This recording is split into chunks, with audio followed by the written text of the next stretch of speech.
I come before you today to tell you what no other spiritual YouTuber, manifesting content creator, or relationship coach has the balls to tell you, which is that yes, you can reframe a previously toxic relationship into something that is much more healthy and secure. Make sure that both of you guys are complicit in this, both of you guys are making the effort to work on yourselves, and you both want to improve as individuals. You're going to want to create space, you're going to want to detach from this person, because a lot of what makes it toxic is your hyper attachment to them, or your obsession, or your rumination over different things on how to solve it, on how to fix it. You're going to want to develop a strong sense of self and a strong identity that is totally separate from this individual and your dynamic with them. Create your own hobbies, create your own passions, create your own life, form other relationships, do other things. You're going to want to put your energy into something completely different. Seriously build yourself up in those other areas so that this isn't the one and only thing that brings you joy, and your happiness is not contingent upon whether this person's in your life or not. Number two, you're going to want to lean into shared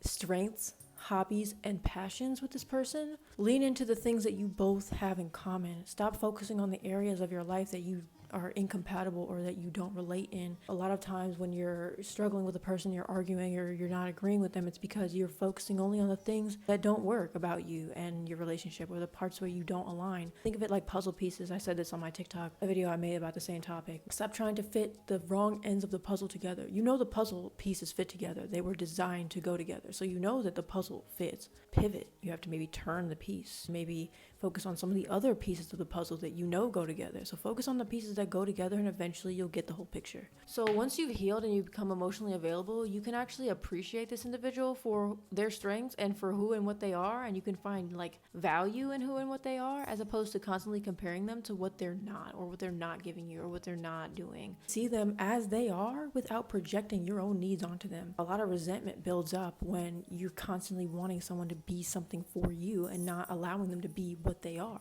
That creates resentment on both ends, because you feel like you're entitled to seeing them a certain way, and they are frustrated because they just want to exist, and they can tell that you're pressing your own intentions onto them, and they're going to push back and resist. So love is about giving, not receiving. You need to stop expecting them to do something for you or to love you back. Yeah, only when you get to a certain vibrational frequency and you heal enough is it even an option for you to focus on what you're giving to this person, and positioning yourself as a servant. When you're arguing and fighting and it's toxic and unhealthy and everybody's obsessed and there's so much fear and projections going on, there's no real room for any of that. I mean, because it's who's using who, and who's getting finessed right now, and who's being lied to, and who's cheating on who, and it's so tense and volatile. There's just no ability for you to free yourself up and start thinking in terms of, how can I help elevate this other person?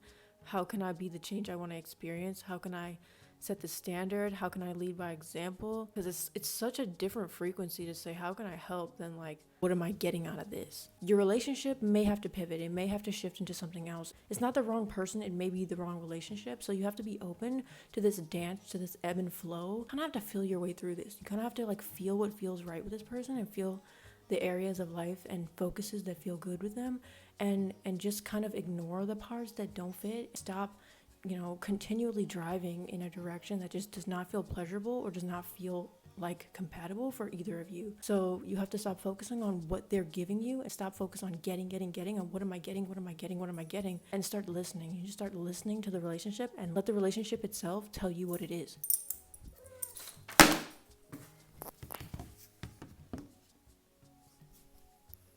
Okay, and last but not least, give it time. Those that love will in turn be loved, as per the law of equivalent exchange. If you put energy into this, it will give you energy back, but you have to be open to receiving that energy in the form that it wants to reveal itself to you. You have to not be on a timetable and be trying to force the outcome that you want in the way that you want it to transpire, because it's not necessarily about what you think you want in this moment. Think big picture. You may not be the same person that you were today, tomorrow, or next week, or in 2 months or 3 years. It does take time to repair a relationship, especially when a trust has been broken or was never fully established in the first place. You were constantly misunderstanding, miscommunicating, and you weren't completely understanding each other to just be, who and what you are. Give yourself time to heal and work through the baggage, because sometimes there's trauma, there's attachment trauma, and there's like a lot of emotional blockages with this person. And I'm telling you this from personal experience. So, and I'm still not fully through it, but it does take a lot of time, and everybody's different. You know, you have to consider, like, is this what you want? Because you can easily find somebody else and do it with somebody else, and someone who might be more compatible with you. And so every person has to make their own decision about what they want to do and whether or not it's worth it to them. It's not worth carrying around resentments. We're all just like playing this game together. We're all like making mistakes and struggling. So forgiveness is not for them, it's for you. Forgive this other person for not knowing what they could have known or knowing what they know now, and forgive them so that you can like let go of the situation and allow yourself the freedom from those negative emotions. Forgive yourself, your younger self, for not doing better, for not having clear boundaries, for not like, you know, doing better, because if you had known better, you would have done better. If all you can do is work on yourself from today and move forward with the knowledge that you do have.